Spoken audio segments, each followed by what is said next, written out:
नमस्कार, जनादेश में आपका स्वागत है। मैं हूं अशोक श्रीवास्तव। तो 5 राज्यों के जो विधानसभा चुनाव हैं, उन चुनावों के लिए लगातार सरगर्मियां बढ़ रही हैं और हम इसी पर आधारित हमारे कार्यक्रम है और चुनाव की जो चुनावी रणक्षेत्र में जो कुछ हो रहा है वो तमाम समेट कर हम आपके पास लाते हैं। क्या मुद्दे होंगे इन चुनावों के और क्या क्या मसले वहां पर उठेंगे, राजनीतिक पार्टियों की क्या रणनीति होगी, इन सब चीज़ों पर हम बात करते हैं। और आज हम एक खास मुद्दे पर बात करेंगे। इससे पहले कि मैं उस मुद्दे पर बताऊं, उस मुद्दे के बारे में आपको बताऊं क्योंकि बहुत महत्वपूर्ण मुद्दा हो, लेकिन उससे पहले सबसे पहले नजर डाल लेते हैं चुनावी सुर्खियों पर।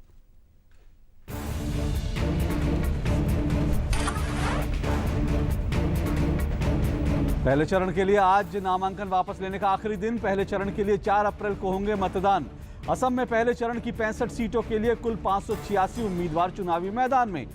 पश्चिम बंगाल की 18 सीटों पर पहले चरण के लिए होगा मतदान।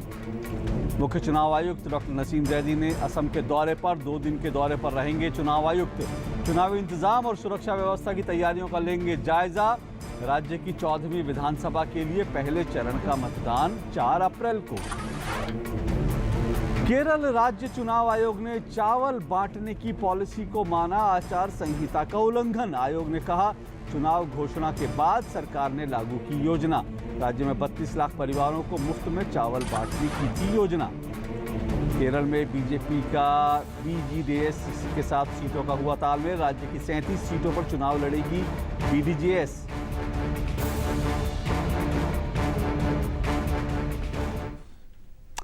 तो ये चुनावी सुर्खियां थी और अब आज के जो तमाम मसले हैं, जो मुद्दे हैं, उस पर आते हैं। और आज हम जो खास बात करेंगे आज के कार्यक्रम में, वो बात होगी राजनीति में जो वहाँ पर खास करके हम बात जो आज करेंगे पश्चिम बंगाल और असम की बात करेंगे और यहाँ पे जो वोटों की गुणागणित है उस पर बात करेंगे। राजनीतिक पार्टियां चुनाव में जीत हासिल करने के लिए काफ़ी काम करती हैं।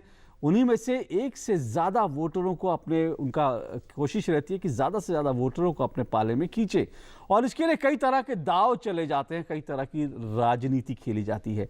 इस पूरी आबादी में अल्पसंख्यक भी शामिल होते हैं और ये ऐसे वोटर हैं जिसको लेकर हर चुनाव में खासी रस्साकशी चलती है, चुनाव में भी, चुनाव के बाद भी। ऐसे में अगर असम की बात करें तो असम के ऊपरी हिस्से में, क्योंकि आज जैसे मैंने कहा कि आज हम जो बात करेंगे वो इन अल्पसंख्यक वोटरों की बात करेंगे, तो असम का जो ऊपरी असम है वहाँ पर उनका प्रभाव है। लोअर असम में अल्पसंख्यकों, खासतौर पर मुसलमानों की आबादी के लिहाज के साथ ही राजनीतिक तौर पर भी इनका खासा दबदबा है। राज्य में मुस्लिम आबादी 34% है। जी हाँ, 34% मुस्लिम आबादी है। मुस्लिम वोट अपने पाले में करने की रसाकशी राज्य में लगातार जारी है।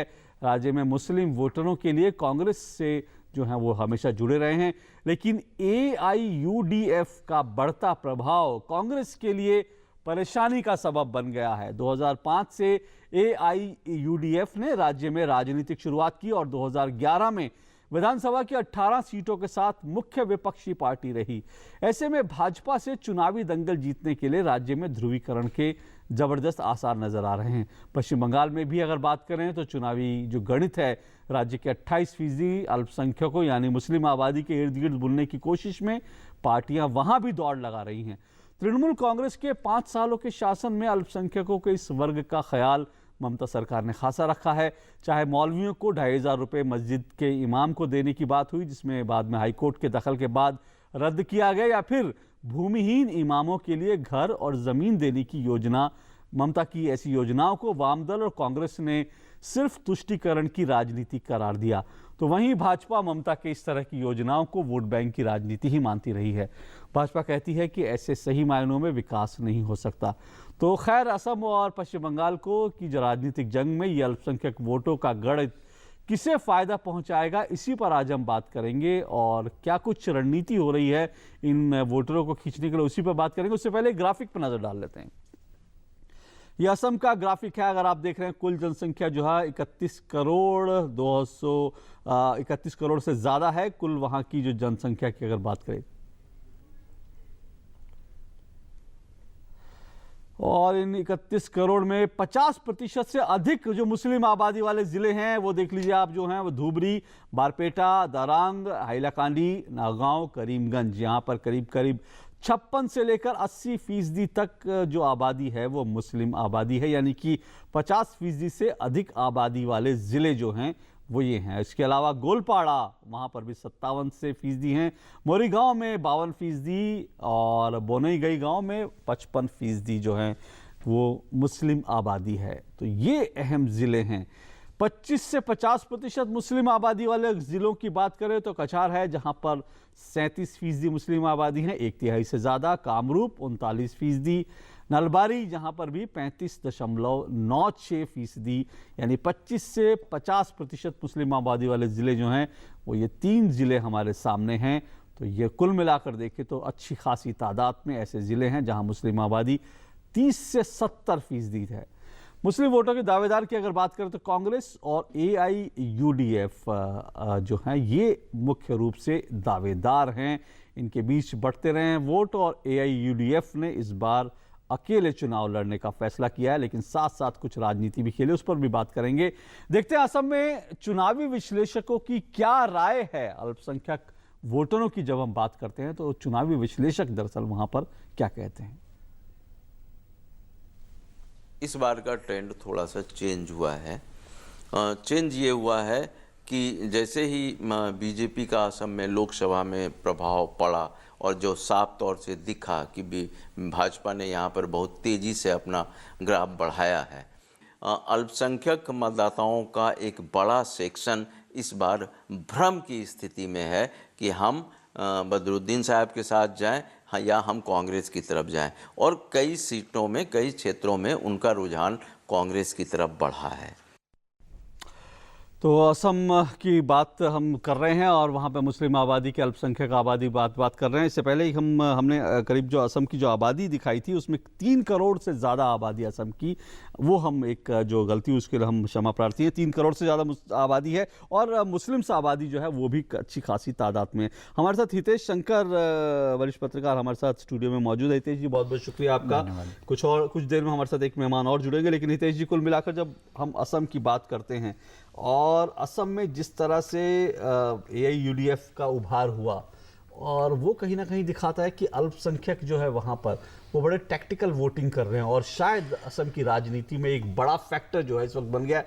क्योंकि जब बदरुद्दीन अकमल साहब ये कहते हैं कि मेरे बिना कोई सरकार नहीं बना सकता, तो साफ तौर से लगता है कि बहुत उनमें जो है इस बात की वो है कि भाई हमारे बिना कोई सरकार नहीं बना सकता।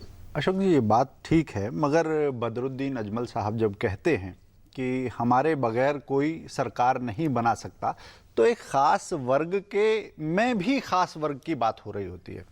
मुझे लगता है कि क्या ऐसा नैतिक दावा करने वाली कितनी पॉलिटिकल पार्टीज आज असम में मैदान में हैं जो बोलें कि हम घुसपैठियों के वोटों के बिना सरकार नहीं बना सकते। वहां के मुस्लिम को आप घुसपैठियों के हित रक्षकों के साथ जोड़कर देखते हैं तो एक घालमेल पैदा होता है जो आज असम की राजनीति का सबसे बड़ा एक फैक्टर है। आप कह रहे हैं कि जो बदरुद्दीन अजमल साहब हैं उनका जो मेन उनका फोकस है वो घुसपैठिए वोटर हैं। मैं इसके साथ ही ये भी कह रहा हूं कि अब से करीब वर्ष भर पहले सुप्रीम कोर्ट की बेंच ने राज्य सरकार को लताड़ लगाई थी जी, और वो इसलिए कि बड़ा लचर सा एक एफिडेविट फाइल किया गया था घुसपैठियों को लेकर, और ये लगातार सुनवाई चल रही है। जो 34% वोटों की बात होती है उसे मुस्लिम ठप्पा ना लगाइए, उसमें घुसपैठिए कितने हैं इसकी पड़ताल करने की एक बड़ी जिम्मेदारी सरकार पर है, और कोई भी इतना नैतिक साहस दिखाता नहीं। सरकार का, सुप्रीम कोर्ट का इस बारे में बड़ा स्पष्ट कहना था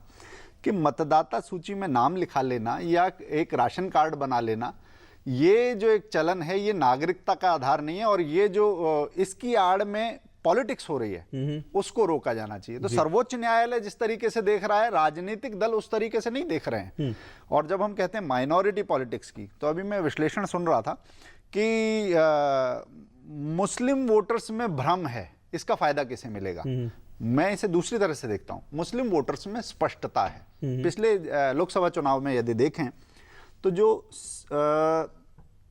भाजपा को कुल सीटों में से आधी सीटें 50% सीटें 14 संसद की सीटों में से 7 सीटें भाजपा को मिली थी, और 37% वोट मिले थे। ये एक ऐसा कॉम्बिनेशन है जिसमें कहेंगे कि मुस्लिम वोटर तो कभी भाजपा को मिलता नहीं, अल्पसंख्यक वोटर तो भाजपा के पक्ष में नहीं जाता, मगर ये टर्नआउट क्यों हो रहा है? तो मुझे लगता है ये भ्रम नहीं फैल रहा, बल्कि राष्ट्रीय लक्ष्य के लिए, विकास के लिए कुछ मुद्दों पर लोग नई राह तलाश रहे हैं और उन्होंने अपने विकल्प तलाशने शुरू कर दिए। उनमें अल्पसंख्यक भी वोट है, निश्चित आप घुसपैठियों से अलग आप मेरा ये कहना है कि अगर किसी भी संसदीय चुनाव में आधी सफलता, 50% सफलता, क्या ये बिना मुस्लिम वोट और हिंदू वोट अगर हम इसे बांट के ना देखें? नहीं, लोग कहते हैं ध्रुवीकरण हो जाता है, लोग कहते हैं कि ध्रुवीकरण होता है, उसका भी फायदा मेरा ऐसा सिर्फ नहीं है कि ध्रुवीकरण का फायदा। मुझे लगता है कि असम में अभी होकर आया हूं,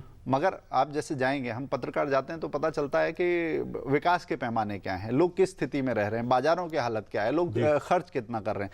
तो हमें दिखता है कि बहुत पीछे किसी अंधेरी दुनिया में आज भी हमारे कुछ राज्य दिखाई देते हैं।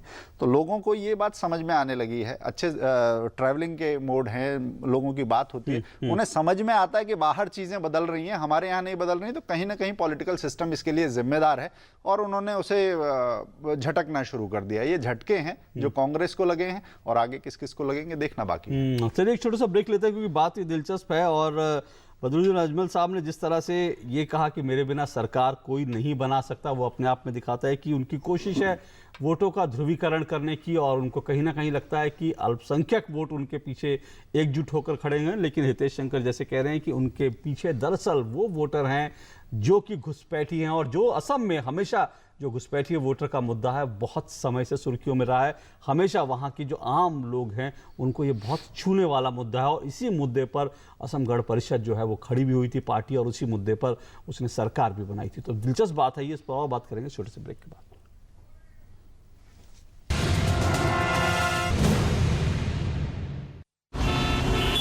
मैंने सोच लिया है, जब मैं बड़ा हो जाऊंगा ना, तब मैं साइकिल रिपेयर की दुकान खोलूंगा। क्यों? जिस तरह आप सब पेट्रोल वेस्ट कर रहे हैं, फ्यूचर में तो पेट्रोल बचेगा ही नहीं, तब तो सब साइकिल ही चलाएंगे ना। खुद ही सारा पेट्रोल खत्म करेंगे या कुछ अपने बच्चों के लिए भी छोड़ेंगे? प्लीज कम से कम सिग्नल पे तो इंजन ऑफ कीजिए। Download the PCRA Android app to know more about saving fuel. Issued in public interest by Petroleum Conservation Research Association, Government of India. ये चांदनी का चौक है। ये रविंद्र का सेतु है। मरीना का बीच है ये आजाद का मैदान है। खड़े सिंह दा मार गया। चित्तरंजन का एवेन्यू है ये। अन्ना का नगर यही है। गंगा की है ये नदी। ये लक्ष्मी की कॉलोनी है। बंकिम का स्ट्रीट है ये। नरीमन का पॉइंट है ये। और मैं तुम्हें इसे गंदा नहीं करने दूंगा। यहाँ कचरा नहीं फेंकने दूंगी। पान नहीं थूकने दूंगा। केले का छिलका नहीं फेंकने दूंगी। अगर एक बार 125 करोड़ देशवासी तय कर ले कि मैं गंदगी नहीं करूंगा, तो दुनिया की कोई ताकत नहीं है जो हिंदुस्तान को गंदा कर सके। स्वच्छ भारत, एक कदम स्वच्छता की ओर। डैड, अगले हफ्ते मैं कितने साल की हो रही हूँ? 18? 19? 18। तो पिछले साल की तरह कोई टेडी बियर या रोबोट मत लाना। देखना कहीं ये टेडी बेयर तो नहीं है, देखो जरा। वाओ! Thank you dad. एक पेंडेंट काफी होता। बेटी बड़ी हो गई है, उसके फ्यूचर के लिए छोटा छोटा नहीं बड़ा इन्वेस्टमेंट, उसकी खुशी है हमारी तैयारी। LIC के सिंगल प्रीमियम प्लान्स, बार बार प्रीमियम नहीं, सिर्फ एक प्रीमियम का इन्वेस्टमेंट और जिंदगी भर की निश्चिंता।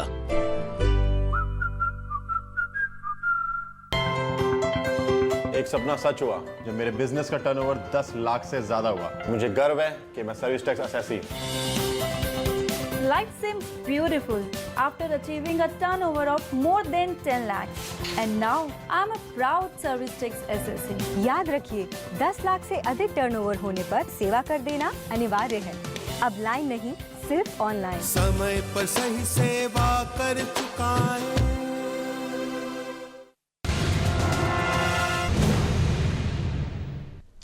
जनादेश देख रहे हैं आप, और जनादेश में आज हम पश्चिम बंगाल और साथ साथ असम की बात कर रहे हैं, और यहाँ पर अल्पसंख्यक वोटों की बात कर रहे हैं, क्योंकि ये दो ऐसे राज्य हैं जहां पर करीब करीब 1/3 से ज़्यादा जो आबादी, जो वोटर हैं वो अल्पसंख्यक हैं। तो जाहिर तौर पर इन वोटों को लुभाने के लिए राजनीतिक पार्टियां बहुत जो है उलटबाजियां करती हैं। तो इसी पर हम बात कर रहे हैं। हमारे साथ हितेश शंकर जुड़े हुए हैं, वरिष्ठ पत्रकार, और हमने असम पे बात की और बंगाल पर अब जरा फोकस देखते हैं। बंगाल की बात करते हैं कि वहां पर अल्पसंख्यक वोटरों को लेकर वहां की स्थिति क्या है, जरा देख लेते हैं। कुल अगर जनसंख्या देखें तो 9 करोड़ से ज़्यादा की जनसंख्या है। 9 करोड़ 12 लाख से ज़्यादा की आबादी है पश्चिम बंगाल की। ये वहाँ की जो है कुल आबादी है पश्चिम बंगाल। हिंदू आबादी जो है वो 6 करोड़ से ज़्यादा है। 6 करोड़ 43 लाख से ज़्यादा हिंदू आबादी है। मुस्लिम आबादी करीब करीब 2 करोड़ 46 लाख जो है वो मुस्लिम आबादी है पश्चिम बंगाल की अगर बात करते हैं तो।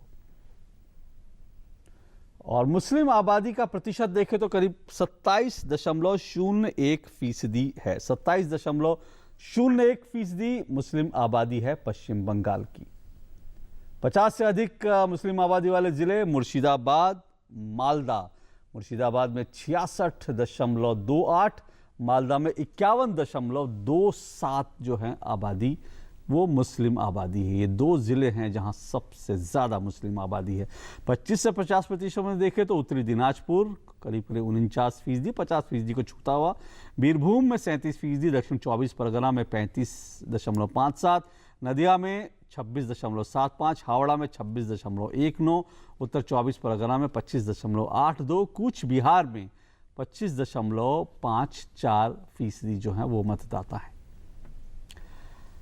दावेदारों की बात करें तो यहाँ पर ममता दीदी और लेफ्ट और कांग्रेस ये तीनों दावा करते हैं कि मुस्लिम वोट उनके पास हैं। लेकिन जिस तरह से पिछली बार हमने चुनाव में देखा था उससे साफ लगता है कि ममता बनर्जी के खाते में जो है अल्पसंख्यक बड़ी तादाद में गया था, इसलिए ममता बनर्जी को इतनी बड़ी जीत मिली थी। और चुनाव के बाद भी ममता बनर्जी लगातार कोशिश कर रही हैं अपने इस वोटर को अपने साथ जोड़े रखने के लिए।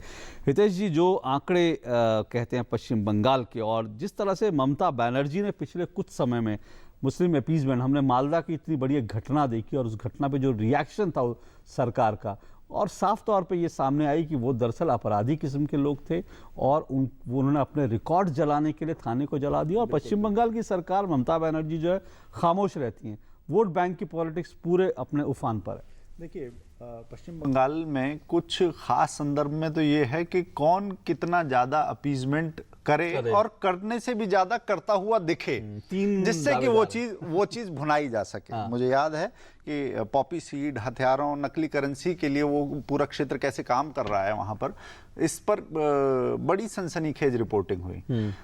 मगर ज्यादा दिलचस्प बात यह है कि हम लोग जिस जनरेशन के हैं, 77 से लेकर और 2000 के पार तक दूसरा शासन ही नहीं देखा था पश्चिम बंगाल ने।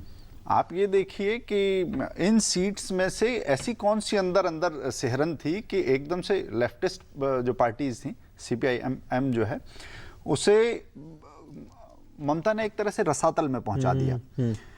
और इसके बारे में मुझे लगता है सिर्फ माइनॉरिटी से भी ज़्यादा बड़ी बात है, क्योंकि बंगाल के संदर्भ में हम बात कर रहे हैं और एक मॉडल था लेफ्टिस्ट मॉडल वामपंथी सरकारों का।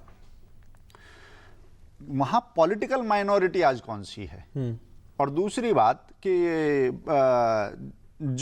जिसे वर्ग शत्रु कहते रहे वामपंथी दल, उन वर्ग शत्रुओं से हाथ मिलाना, ये वही बंगाल है जहां पर 28,000 राजनीतिक हत्याएं हुई हैं। आप कांग्रेस की वोट शिफ्टिंग की ताकत कितनी है, वक़्त कितनी है, ये सबसे बड़ी दाव पर है। वामपंथी दलों से हाथ तो मिला लिया, मगर वो जिस वोट बैंक का दावा करती है कांग्रेस, वो शिफ्ट कितना कर पाएगी, क्योंकि जो लोग, जिन कार्यकर्ताओं के बूते ये बात है, उनके घरों के लोग मरे हैं। और दूसरी बात कि जनाधार नीचे से खिसका दिया है।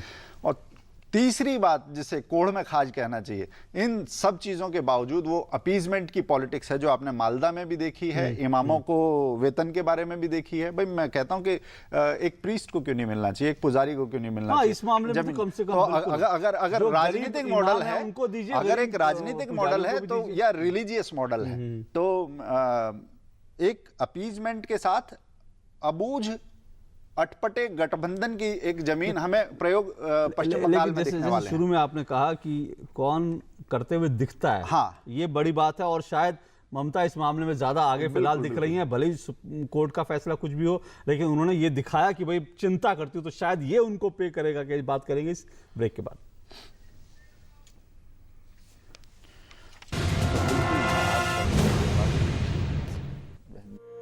सूखा हो या बेमौसम की बरखा हो, कीड़ा लगे खेत में या दुविधा हो, बहुत ही कम प्रीमियम पे पूरी हो भरपाई, फसल बीमित रहे कटाई के बाद भी भाई। हाँ, ऋणी या अऋणी अब हर किसान लाभ उठाए, एक मौसम कदर है सब किसान बीमा कराए, प्रधानमंत्री फसल बीमा योजना से हर किसान मुस्काए। कृषि और किसान कल्याण मंत्रालय द्वारा किसान हित में जारी। एक सपना सच हुआ जब मेरे बिजनेस का टर्नओवर 10 लाख से ज्यादा हुआ। मुझे गर्व है कि मैं service tax assessee. Life seems beautiful after achieving a turnover of more than 10 lakhs. And now I'm a proud service tax assessee. याद रखिए, 10 लाख से अधिक टर्नओवर होने पर सेवा कर देना अनिवार्य है। अब लाइन नहीं, सिर्फ ऑनलाइन। समय पर सही सेवा कर चुकाए।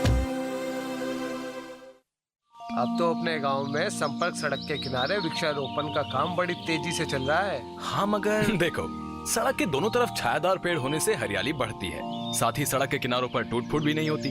पेड़ की जड़ें मिट्टी को मजबूती से पकड़ जो लेती हैं। सड़क किनारे पेड़ों से किनारों पर मजबूती है, हरियाली संग लाई है प्रधानमंत्री ग्राम सड़क। गांव का विकास प्रधानमंत्री ग्राम सड़क योजना के साथ। मैं इश्मित टीचर हूँ, पर सबसे पहले मैं इंडियन हूँ। मुझे भारत को शिक्षित बनाने में योगदान देने पर गर्व है। मैं राष्ट्र निर्माण के लिए टैक्स जमा करती हूँ। मैं इम्तियाज डॉक्टर हूँ, पर सबसे पहले इंडियन हूँ। मुझे स्वस्थ भारत बनाने में योगदान करने पर फख्र है। मैं राष्ट्र निर्माण के लिए टैक्स जमा करता हूँ। मैं इंद्रनील इंजीनियर हूँ, लेकिन सबसे पहले इंडियन हूँ। मुझे डिजिटल इंडिया में योगदान देने पर गर्व है। मैं राष्ट्र निर्माण के लिए टैक्स जमा करता हूँ। मैं आयरीन बिजनेस करती हूँ, पर सबसे पहले मैं इंडियन हूँ। मुझे मेक इन इंडिया मिशन में योगदान देने पर गर्व है। मैं राष्ट्र निर्माण के लिए टैक्स जमा करती हूँ। हम सब इंडियन हैं, हमें अपना टैक्स जमा करके राष्ट्र निर्माण में सहयोग देने पर गर्व है। आप भी सहयोग दें। अगर आपने अपने एडवांस टैक्स का भुगतान अभी तक नहीं किया है या निर्धारण वर्ष 2014-15 एवं 2015-16 की अपनी आयकर रिटर्न अभी तक दाखिल नहीं की है, तो 31 मार्च 2016 तक अवश्य करें।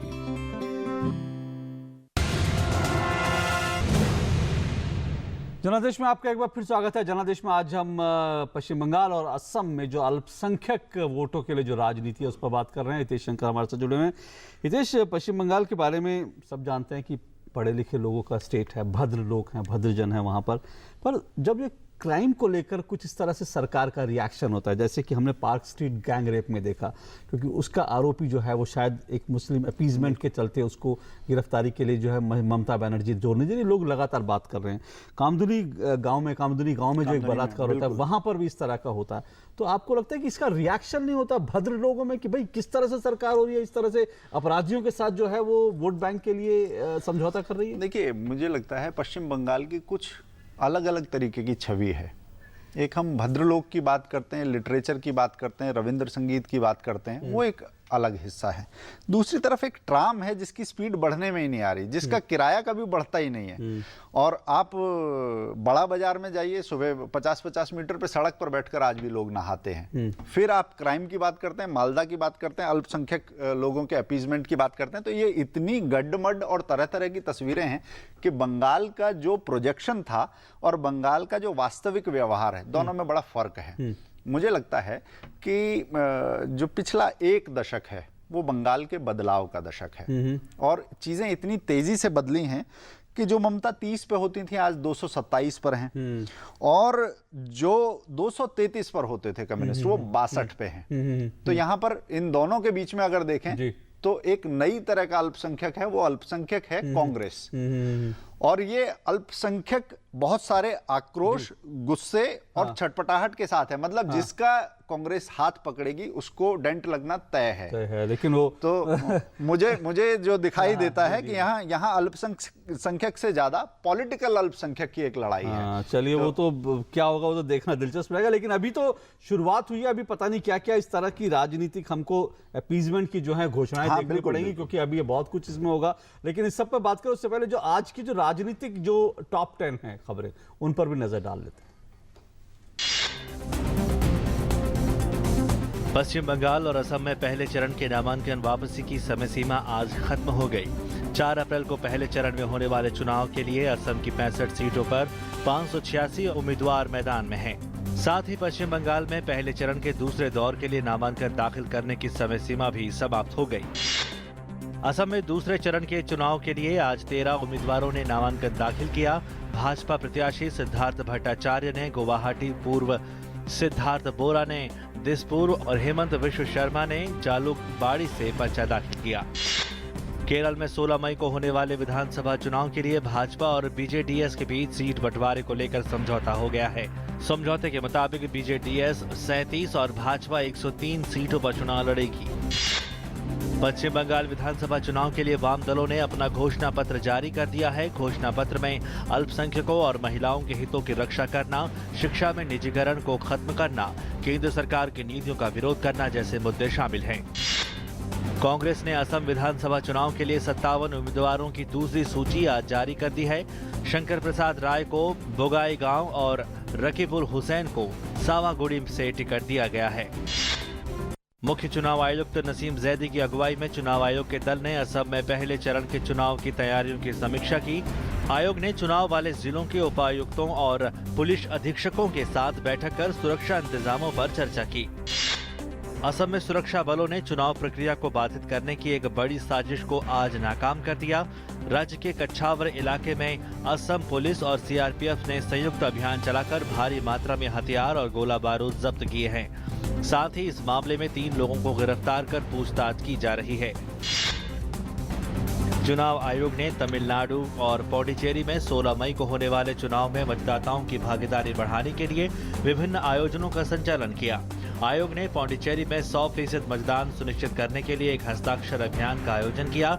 वहीं चेन्नई में मतदाताओं के जागरूकता लाने के प्रसिद्ध मरीना बीच पर एक मानव श्रृंखला का आयोजन किया गया। केरल में मुख्य चुनाव अधिकारी ने राज्य सरकार की मुफ्त चावल योजना पर रोक लगा दी है। आयोग ने योजना को आचार संहिता का उल्लंघन बताते हुए रोक लगाई है। चुनाव आयोग की जांच टीम ने आज असम के कोकराझार जिले के विभिन्न इलाकों से आज करीब 6 लाख रुपए की नकदी जब्त की। आयोग अब तक करीब 8.25 लाख रुपए जब्त कर चुका है। तो जनादेश आज के टॉप 10 थी और फिलहाल जनादेश के आज के एपिसोड में इतना ही और आपसे फिर मुलाकात होगी। रोज आपसे मुलाकात होती है इसी वक्त, देखते रहिए जरूर जनादेश। फिलहाल हमारे आज के मेहमान हितेश जी, बहुत बहुत शुक्रिया आपका हमारे साथ जुड़ने के लिए, शुक्रिया आपका। तो आज हमने एक मुद्दे पर उठाया, उस पर बात की, मुस्लिम अपीजमेंट की, पॉलिटिक्स पर बात की। कल एक और मुद्दे के साथ आपसे फिर मुलाकात होगी। फिलहाल इजाजत दीजिए, नमस्कार।